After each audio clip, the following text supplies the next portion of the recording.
We showed up every day willing to take a bullet for your kid. When COVID happened, I think there was an attitude that we should be doing superhuman things for kids because this was the career that we chose. And I think for me, I finally got to the point where last year I heard myself say, like out loud to myself, the kids aren't enough anymore. Hi, I'm Anita Smith. I'm Bradley Rice. And you're listening to the Salesforce for Everyone podcast. In today's show, we find out why so many educators have been so successful making the pivot into Salesforce careers. All the things you're doing right now are far more difficult and take far more love and skill and appreciation and passion than a Salesforce career. Also, while there are some serious perks for Salesforce professionals like unlimited personal time off, let's face it, few things can beat a big paycheck. Oh, I want to talk about money. I know like the other stuff are like really good reasons to switch to Salesforce, but money's also a good reason too. Hey everyone, welcome back to the Salesforce for Everyone podcast. And this week's episode, I think you're going to enjoy it because we are bringing on another panel. This time, we are going to be speaking to quite a few people, so get ready for introductions. And we are going to be talking to individuals coming from an education background, transitioning into careers as Salesforce professionals. So if you can imagine, a lot of times I hear people who say, you know, some of these careers where it just doesn't seem like you could go from that, or at least you can't picture it going from that to being a tech professional. So I'm really excited to break this down today. And with me, as always, I have Anita Smith to break this down. So how's it going, Anita? It's good. I don't know. I'm kind of like wishing I was still in Costa Rica. I just got back from vacation and it was an epic trip. So many wild animals. My boyfriend even saw a puma. It was a lot of fun. Definitely considering maybe moving to Costa Rica in the future for a little bit at least. Yeah, recording the Salesforce for Everyone podcast compared to that does sound like you may not be happy to be home. But we're glad you're back. Yeah. So how's everything with you? Yeah, everything's good. My daughter started school, so that's been pretty crazy. That's new to us. That's the first time ever. So I think that's pretty fitting for this episode. The timing aligned well. So yeah, she's in school for the first time ever. She's never been in daycare, anything in between. So big transition for our family, and we're still getting used to this. So yeah. All right. So let's go ahead and introduce our guests. First up, Lindsey Giles. Welcome to the show. Hey, thanks for having me. I am a former kindergarten teacher living in Boise, Idaho, and now a Salesforce administrator for a company called NetHealth. Awesome. Jesse, would you like to go next? Yeah, hi. Thanks for having me. My name is Jesse. I live in Chicago. I used to be an English as a second language teacher in Asia, so a couple of years in China and a couple of years in Vietnam. And now I am a Salesforce consultant for Kicksaw. That's awesome. Kim Kennedy, welcome to the show. Hello, thank you for having me. I used to be an elementary art teacher. I taught kindergarten through fourth grade before becoming a Salesforce consultant, and I work for a company called Provisio Partners. Amazing. Jaime Jarosz, welcome. Thank you. So yeah, my name is Jaime. I live in Eastern Pennsylvania, and that's where my entire education career has been. I was a math teacher for secondary schools and spent some of that time also as an assistant principal. And now I am a RevOps associate for Aptitude 8. Wow. And last but not least, Brandon Van Galder, welcome to the show. Hey, thanks for having me. My name's Brandon. I'm from Indianapolis, Indiana, and I taught PE from elementary all the way through high school for over 12 years. And now I'm a Salesforce admin at Scale Computing. Wow. All right. So thanks everybody for those intros. And now we can actually dive in. So I think the first thing that I would want to know, if I'm transitioning into a Salesforce career from an education background, is how did you land on Salesforce? Out of all the things in the world you could have landed on, how did you decide on Salesforce? So whoever wants to dive in, feel free. I'll jump in here. So I found myself coming home each night completely exhausted and stressed from teaching with no energy for my own kids. And I would scroll through LinkedIn just to be like, okay, what else is out there that I could use with an elementary education degree? And I kept noticing in all these job descriptions, Salesforce, Salesforce, Salesforce, Salesforce. So then I just looked up online to see, okay, what is Salesforce? and got a better idea of it through doing the 5-day Talent Stacker Challenge, and realized that a lot of Salesforce is learning, which as a teacher, I like it's continuous learning. You're always learning new things. So that was appealing to me. And then also it's a lot of still being able to teach, you're teaching end users how to use the platform to their advantage. So I like that I'd still be able to teach, I'd still be able to learn, and also be able to work from home. So that's kind of how I got started with Salesforce. Yeah, I had been thinking about transitioning to a different career. Very much what Lindsey said. I love teaching, but it is exhausting. And I would come home with no energy left for my family. And I had been thinking long term, what would I transition into? I really wasn't sure. I knew that I did not want to go back to college and get another degree, especially when I have a daughter that is approaching the age of college. 2 college bills is really not what I want to take on right now. So I had been hearing about different tech certifications, and I was interested in that. I was already trying to incorporate some tech into the classroom, learning different tech ways of teaching.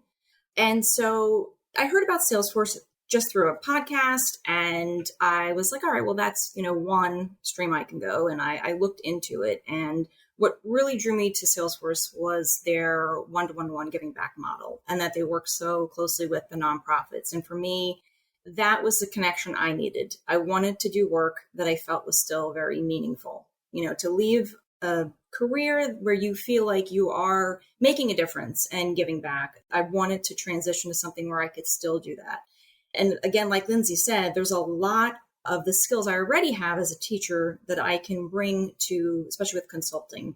I like facing the clients and talking with them and helping them and teaching them. I'm also a lifelong learner, so I really do love that I get to constantly be learning new skills. Yeah, I agree with Kim and Lindsey.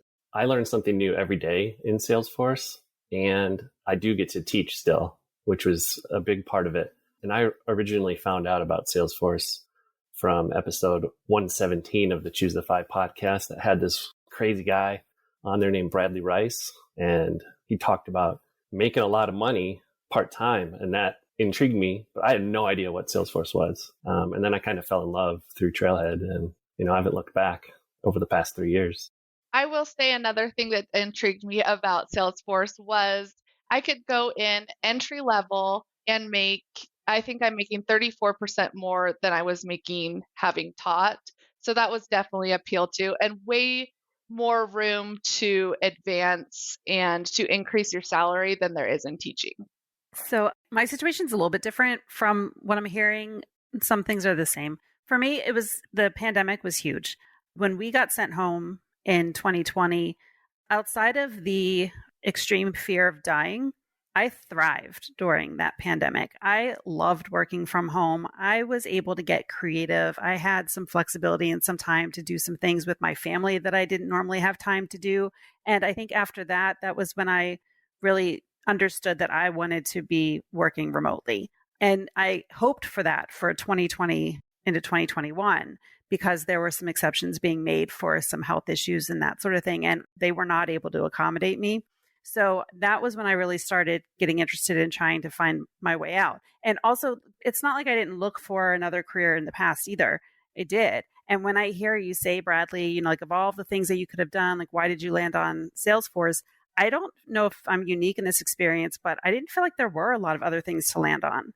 There's someone on Instagram that I follow who just literally helps teachers find another career. I think a lot of us feel like our certificate, our degree is so specific that it doesn't lend us a lot of flexibility to get out into a different industry. And I was hearing about Salesforce through the Choose FI podcast, and I listened to Anita's story, and I thought, well, maybe this is it. Maybe this is the open door.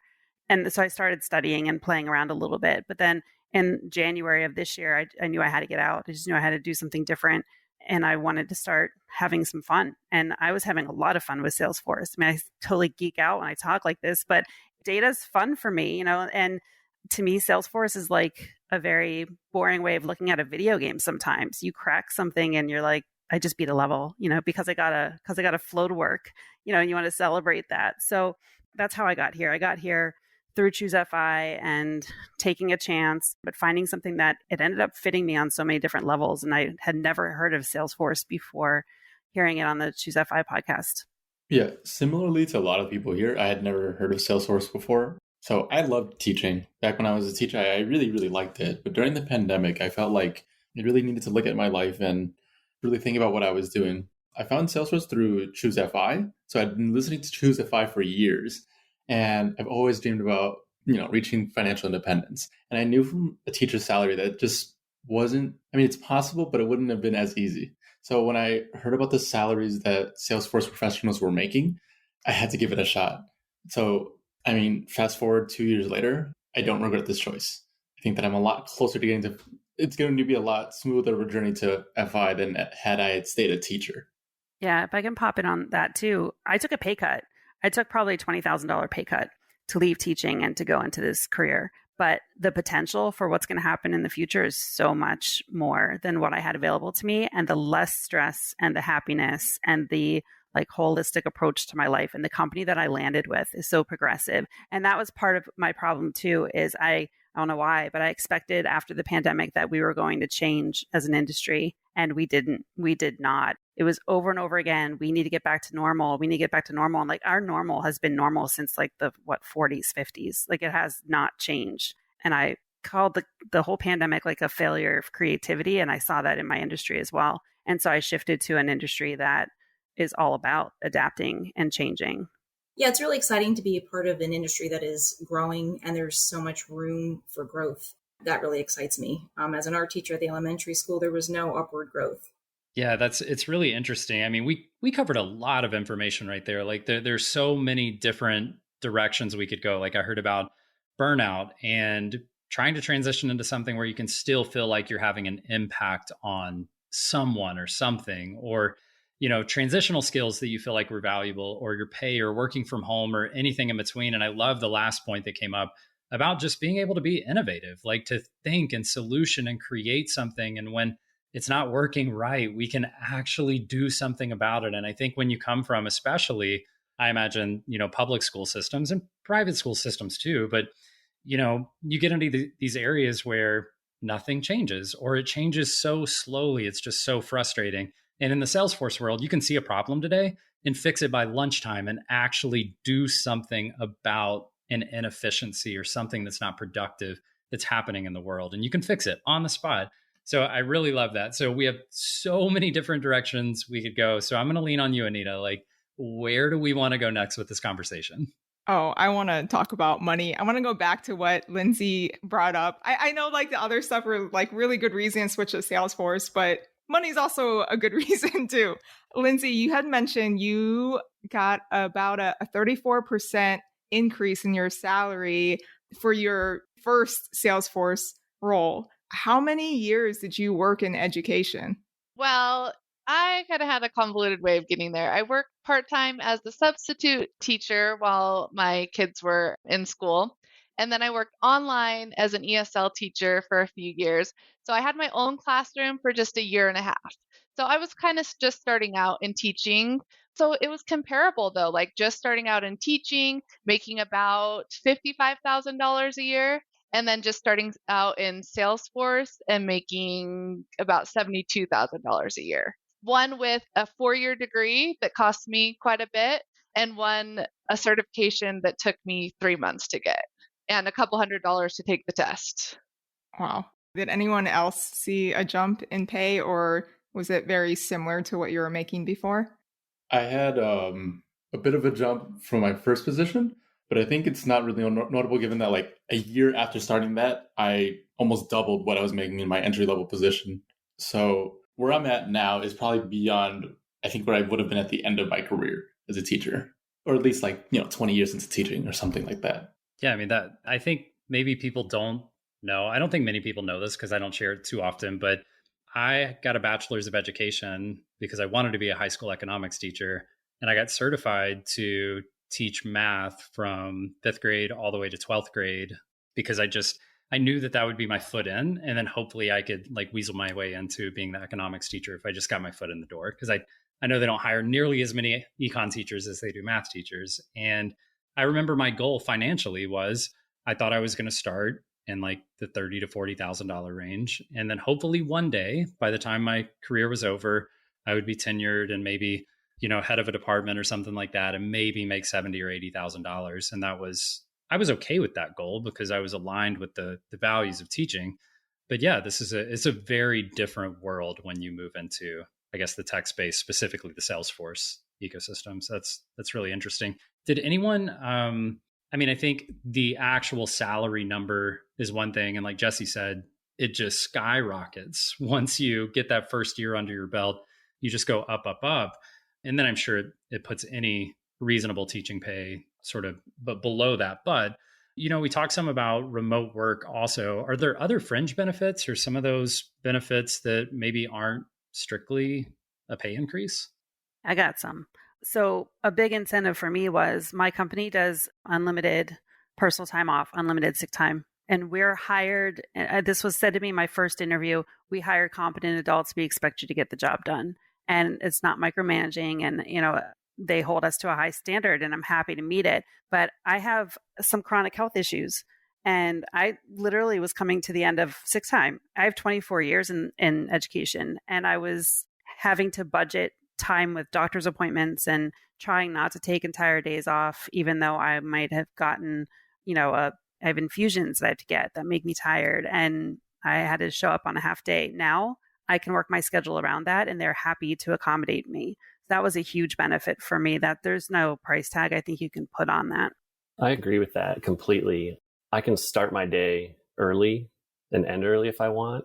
I can start it later if I have something in the morning to do. It's way more flexible than being a teacher where I had to be there at 7:30 to do bus duty.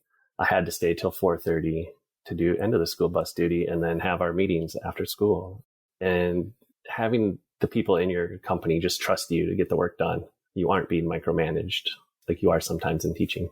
So my company also does unlimited PTO, and then they also encourage volunteering. So they want you to do so many hours of volunteering. So they're like, if you want to volunteer in your kid's school, we want you to do that. So they give you volunteering time off as well, which I really enjoy. I feel like when my first week of my job, they flew me out to Pennsylvania, where the company is based. And like one of the first nights we were out there, they took us out to dinner, rented the whole top of this restaurant. It was like a rooftop restaurant. We're buying all the appetizers, like $100 bottles of wine. And I was just like, this is not teaching anymore. We're lucky to get like a box of donuts in the teacher's lounge. So there's perks like that too.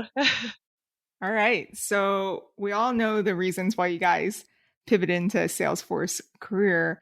And I want to go over what transferable skills you had. I know the obvious one is teaching and being able to train end users and the client, but what other transferable skills were you able to leverage to get your first role and be successful?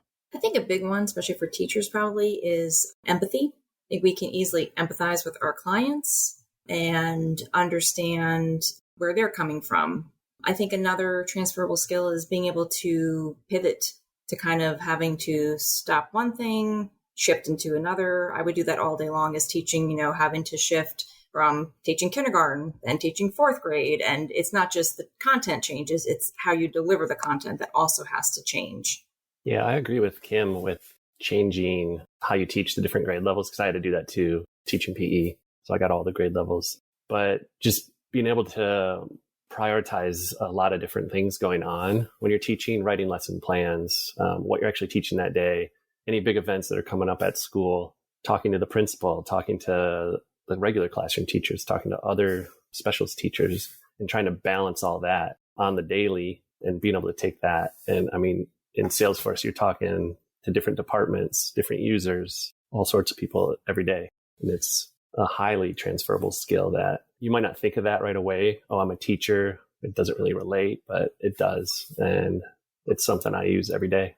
Going along with project management, when you're teaching, especially if you teach a diverse group of students, you have IEPs that you have to adapt to. You're dealing with conflicts with students, with adults. You are chunking things into different time frames that people need to complete tasks in, and you're doing this for, one student and you're doing something else for another student and all of that. An IEP is an individualized education plan. And so when students have some challenges and some barriers in their learning, a lot of times teachers have to find ways to accommodate that.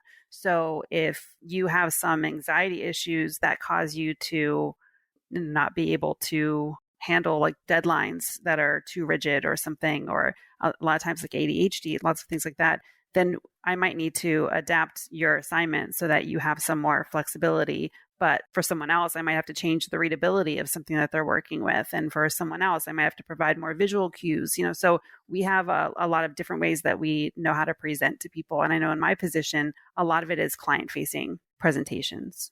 All right. Yeah. So those are, I think, incredible examples. I think that even undersold almost to an extent. Like, I know how amazing that sounded. Maybe to the listeners, they're thinking like, wow, those are a lot of skills that I have.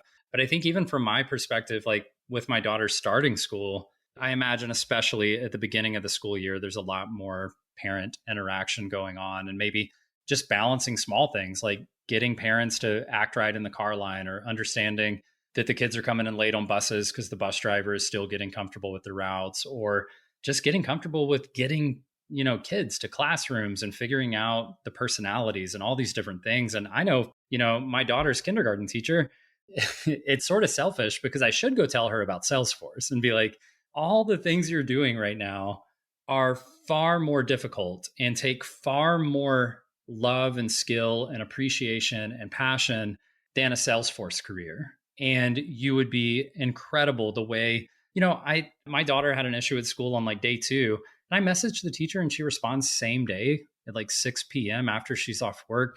I never got that type of communication in a Salesforce career. So that level of communication and actual concern for a situation for someone who I'm one of 15, 20 parents that she might have to report to. And that's a small load. Some teachers are doing 100 kids a day if you have shifting classrooms. It's unbelievable to me that teachers can even halfway do what they do. And I would say 90% of the time when I see a teacher, they have a smile on their face and they seem like they care about what they're doing.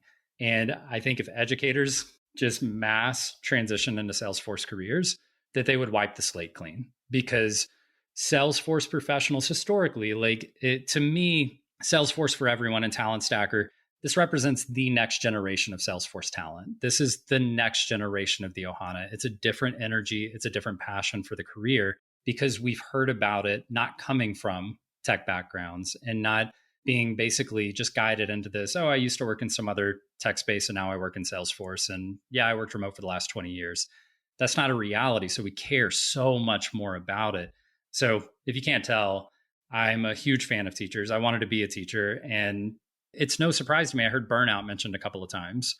That's no surprise, right? Like, that's obvious based on the number of things you just rattled off that you're doing on a daily basis. That's obvious. So if you don't mind, could we talk a little bit about burnout? And for those of you who were working as educators prior to the pandemic, was that already happening? I mean, I'm sure it was the same thing that was happening, but did it become more evident to you because you got to work from home for maybe a year or two, or whatever the case may be? So I would love to understand this relationship between burnout and whether or not the pandemic was a catalyst for seeing that burnout happening. So yeah, I see you're ready to answer, Brandon. Yeah, burnout was definitely part of it. I'd say about 7 years into teaching, I was kind of feeling it. I was looking at other possibilities, and it was little things like, okay, the custodian's out. Guess who has to clean up the cafeteria? Because it's your room, first of all, and you're one of the only males there who's like strong enough to like push the tables around. So ended up having to move a bunch of tables every day at lunch whenever the custodian was out, little things like that. And just, it was a grind. It was becoming a grind daily at a point there. And I had to stick around a few more years actually for student loan forgiveness. And to say I could have been happier doing something else those last few years is definitely true. And then the pandemic came, the last 2 years I was teaching, and that was almost a relief at that point, because we did get to work from home a little bit, get to do the tech, but it was more work in other ways, having to create different lessons, in a new way for all the different age groups was a struggle. But yeah, burnout is definitely there in the education realm. And I feel sorry for some of those teachers who stick around and have to stick around that long. So I actually started with my own classroom during the pandemic, but all the teachers, all of my colleagues, what they said is that behaviors had just been getting worse and worse every single year. And I definitely think the pandemic made it worse. Yeah, I was 6 years into my teaching career and definitely starting to feel the burnout. And when we first got told we were going to be going home, I was kind of like, oof, I can breathe a little bit.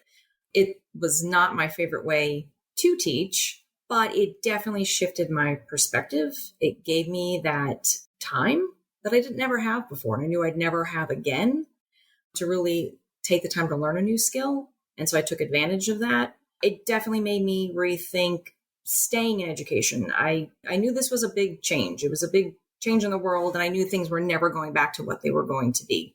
And being an art teacher, my exposure rate was huge. I come in contact with every student in the building every week. And knowing that we could be back in a cycle of we're in person, we're not in person, you're going to have to push into classrooms now or teach from your classroom, but the kids can't come. And that was not appealing to me at all. So I kind of knew that the career was going to change. Didn't exactly know how, but it was just definitely provided a good time to make that transition. Trying to figure out how to phrase this in burnout. I did 24 years in teaching and education, and the kids' behavior was never the thing that was going to have me leave. I hope people understand that, like, even us, even those of us who are here who have pivoted away from teaching, we showed up every day willing to take a bullet for your kid. That's part of what our job became.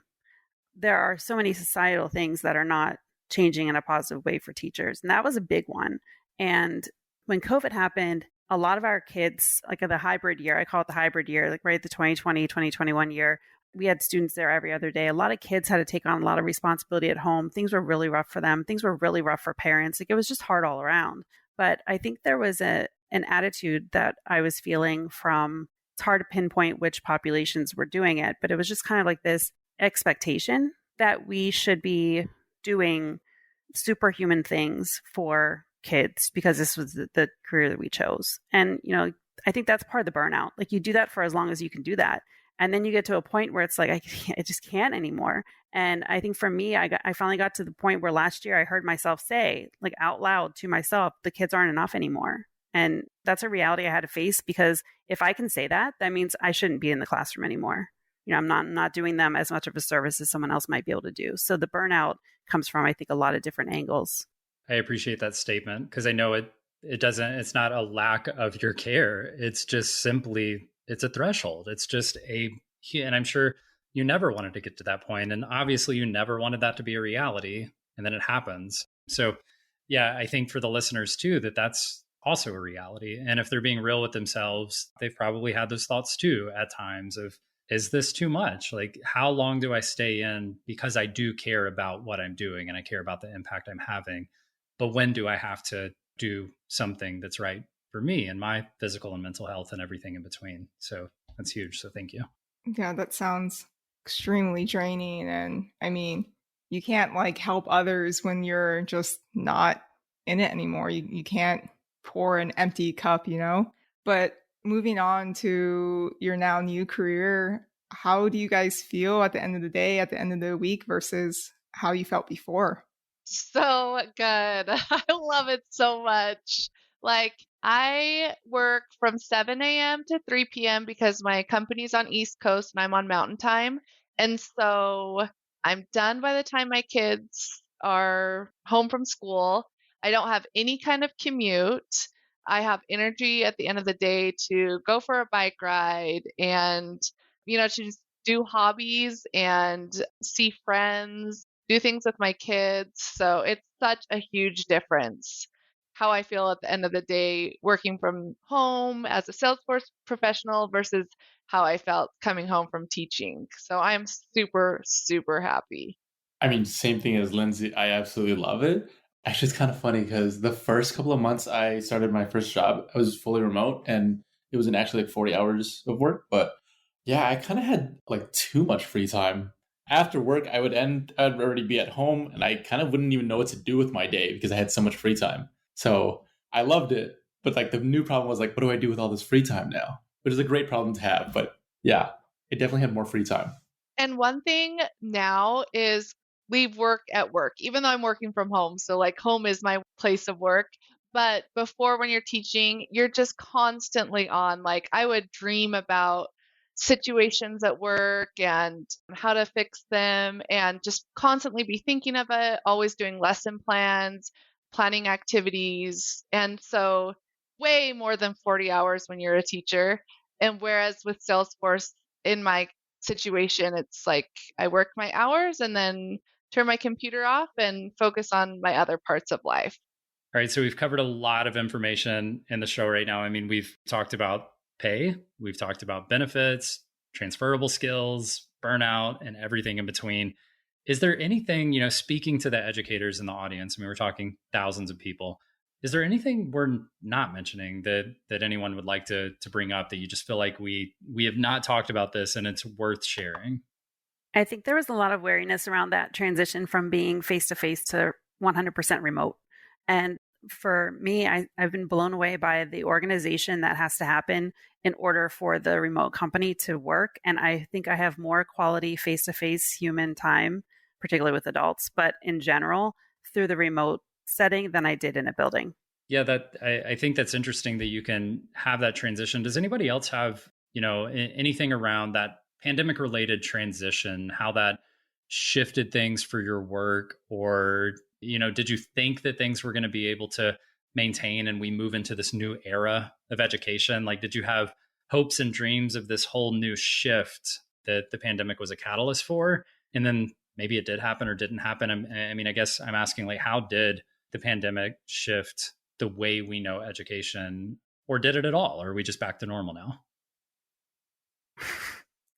Radio silence. In my experience, it didn't change. And some of the things that I saw that could have changed was school's great for some people needed to be in the building and some kids did not.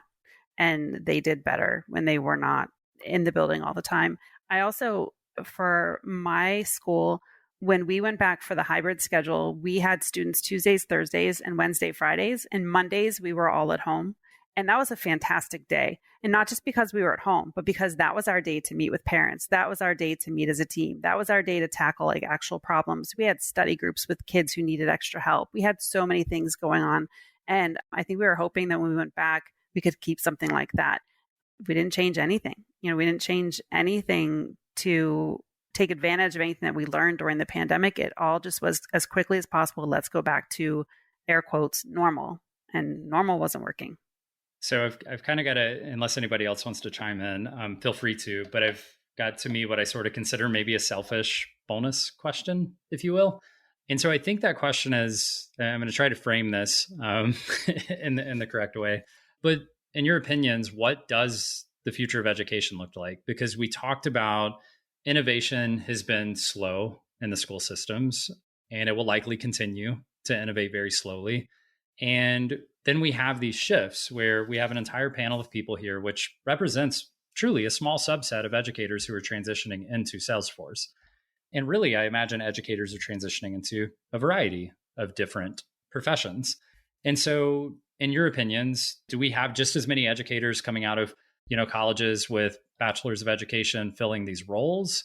So is that there's plenty of talent to fill in and they're happy to take those jobs? Or are we seeing a shift in the quality of schools because people like you, the ones that you're serious and you feel burnout and you're going to do something about it. You're actionable, you're intentional, you're going to make a change if possible. Those are the ones who are, I don't know, I may be wrong, but I imagine those are probably the teachers who are the most active and actionable and intentional in their teaching as well. So they probably represented some of the best teachers. So are we going to see and my thought is I have a daughter in kindergarten. Should I expect over the next 10 years to see a quality of education shift because of this shift out of education post-pandemic? I kind of have the worry that because I have school-age children as well, that a lot of the teachers and quality teachers are leaving. And I have two different trains of thought. One, I'm scared because I worry, like, what's going to happen to my kids? I want them to have really good teachers who love their jobs. And at the same time, I'm just like, no, this is what needs to happen. Like, we need to see this mass exodus so that some change can happen, some real change. There's just so many expectations that just keep being piled onto teachers. Like, when is enough going to be enough that they say, no, this needs to stop. We need things like smaller class sizes. We need additional resources, more counselors in the school, whatever it may be. I just feel like something has to happen, something big, so that things can change. I just have such mixed feelings about it. I want all good teachers to stay in the schools for our kids, but at the same time, I feel like what we need is enough to leave so that we can have change. 100%. Yeah, I agree completely. So to help that mass exodus, if you could speak to any of the educators that are listening to this episode right now, what would you say to them? Starting to learn Salesforce, like beginning learning Salesforce, is free. You can learn the entirety of the admin certification for free and then get a coupon voucher and then take the exam for cheap. Like, the only thing you have to risk is your time. Anyone can start and then see if it's for you. If you're listening to this thinking like, I don't know, I'd miss the kids and I'd miss this and I'd miss that. And like, maybe you are still passionate and love what you're doing. Stay in the classroom. You could still learn and still choose to stay in the classroom. You can give yourself options. But if you're like me and you were just at a point where it's like, I'm not doing anyone any favors by being here, I'd say step aside, let someone else who can have the energy and the passion to take on the charge, take it. Let someone else take the wheel. And to go along with that, like, if you're working for a company that offers time for you to be able to volunteer, you can still go and volunteer in your local neighborhood school and still have that time with kids. Like, any teacher would be so excited for a former teacher to go in, and help with whatever their reading centers or whatever it may be. So you can still do that and then have a career that, you might feel more appreciated in and have a better salary. I feel like educators out there need to sometimes realize they need to put themselves first. Like, is it the best for you health-wise to stay in teaching? Even if you still love it, maybe it is mentally breaking you down. And like Jesse said, it's free to learn and it's very, very cheap to get certified in the long run. But, in 10 years, if you're still teaching, are you going to be completely burnt out and unhealthy and not where you want to be financially? If that's the case, you got to plan ahead and you might have to make a decision and maybe look towards Salesforce, see if that's the option for you. Yeah. And if doing meaningful work is keeping you there, just know that there are other ways of making meaningful work. I promise Bradley did not pay me to say this, but Talent Stacker's 5-day challenge is completely free and a great look into the Salesforce ecosystem. I promise I was not paid to say that. It's like you read my mind. I was about to tell our listeners to head over to talentstacker.com/start to sign up for the free 5-day challenge. Also not paid to say this, but I feel like Talent Stacker, we're paving a way. Now there's a second person in my company who came through Talent Stacker. I got hired by a CEO who said, hey, we've had success with teachers. Can you, do you want to have a conversation? So like, that's happening. So like, there are people sort of breaking through and paving that way. And Talent Stacker is now becoming, I think, a thing that people are looking for on that resume. They know that we're coming out with special talent. They know that we're coming out with knowledge that other people don't have. It is so much more valuable, in my opinion, than a degree, and it costs so much less. And you will have so much support joining just the Salesforce ecosystem in general and through LinkedIn, especially the Talent Stacker, like Facebook page. There's just so much support if you're having any doubts, like, oh, I don't know if I can make this transition. Or once you get started, like, oh, I'm learning so much, but not everything's sticking with me. There'll just be so many other people who can give their experience. And like, we have an EduForce LinkedIn group where it's all a group of teachers that are all there to support, to share resumes, give tips for interviews on how, to show those transferable skills. So there's just so much support in the Talent Stacker community on LinkedIn, on Facebook, all over. All right. So with that, thank you everyone so much for joining us today. I don't know if you realize this, maybe, all of you who are on the podcast right now do realize this, but these stories quite literally change lives. Like you've talked so much about impact and helping and, just doing something meaningful. And these stories get listened to literally thousands of times. And the fact that you took time to share your story and come hang out with us, it means a lot to us personally, but I think it means a ton to the Salesforce ecosystem at large. So thank you for coming and spending that time. If you are getting value from the show, please take a moment to subscribe on whichever platform you're listening on. And if you want to give us feedback, be sure to leave a written review. If you would like to ask a question and have the potential of hearing that live on the show, head over to talentstacker.com/voicemail, and you can record a quick voicemail there, and we will get that on the show. So thank you, everyone who joined us today. We really do appreciate you so much.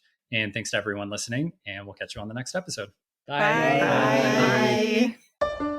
Thank you for joining us today. To get started for free on your own Salesforce career, go to talentstacker.com/start or check the show notes. There you'll find all the resources you need to start earning $60,000 to $80,000 in as little as 8 months, no matter your education or career background. The Salesforce for Everyone podcast was produced by Edmund T. and engineered by Andrew Mendonza. If you like what we do at this scrappy can-do podcast, please help others find us by leaving a 5-star rating and a great review on whichever platform you're listening to us right now. See you next time.